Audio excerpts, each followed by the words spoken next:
El Apocalipsis. Seguro que solo con oír esa palabra a la mente se nos vienen imágenes potentes, de terror, de profecías ocultas, pero también de esperanza. Es sin duda uno de los libros más misteriosos que existen, uno que ha fascinado, aterrado y también consolado a muchísima gente durante siglos. Así que vamos a intentar desentrañar juntos su simbolismo, para descubrir qué nos cuenta en realidad. Para la mayoría de la gente, la palabra apocalipsis es sinónimo de una cosa: catástrofe, el fin de los tiempos. Es la idea más extendida, ¿verdad? Como si fuera una especie de hoja de ruta que predice paso a paso la destrucción del mundo. Pero, ¿es eso realmente lo que cuenta este libro? Y aquí es donde la cosa empieza a ponerse interesante. La palabra griega original, apocalipsis, en realidad no significa fin del mundo. Su traducción literal es revelación o desvelamiento. O sea que, más que una crónica sobre el final de todo, es un texto que revela algo que estaba oculto. Y solo con saber esto, la perspectiva cambia por completo, ¿a que sí? Vale, pues con esa idea en mente, este va a ser nuestro recorrido. Vamos a ver que el Apocalipsis es mucho más que solo el final, que en realidad es un mensaje cifrado.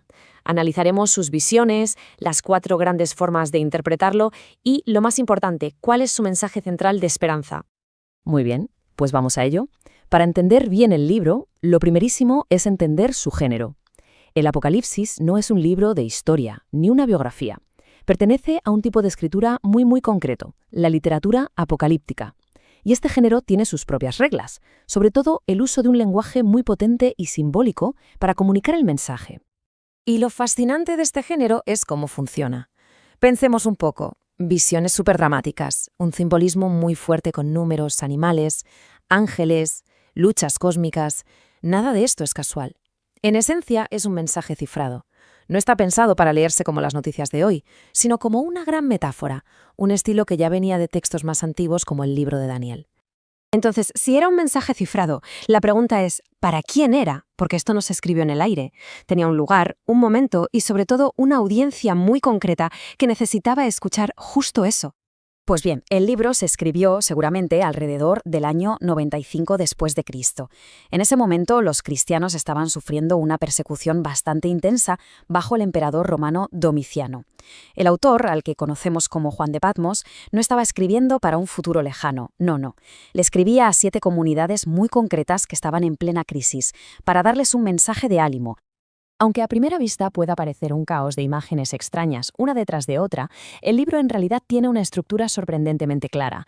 Está organizado en 5 grandes visiones que nos van llevando en un viaje, casi como si fueran los actos de una obra de teatro. El viaje empieza de una forma muy personal, con cartas directas a esas iglesias, como un mensaje de un líder a su gente. Pero a partir de ahí, la escala se vuelve cósmica. Vemos juicios divinos, el gran conflicto contra el mal que está simbolizado por Babilonia y su caída inevitable. Esto nos lleva a la victoria definitiva, y todo culmina en la imagen más esperanzadora de todas, una nueva creación, la Nueva Jerusalén. Se ve claro que hay una progresión, ¿verdad? Del problema a la solución, del conflicto a la paz.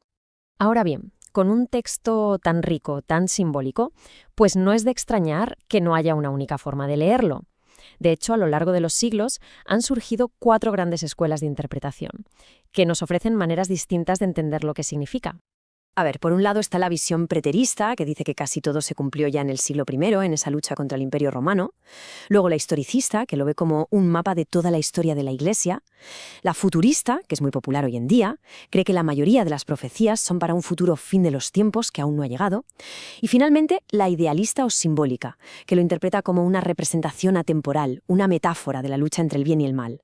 Cada una es una lente diferente para mirar el mismo texto.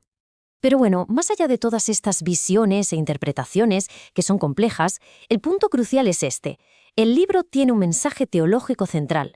Y ojo, porque no es de miedo, sino de una esperanza inquebrantable. Y esta imagen lo resume prácticamente todo. La figura central, la más importante del libro, es un Cristo glorificado, victorioso.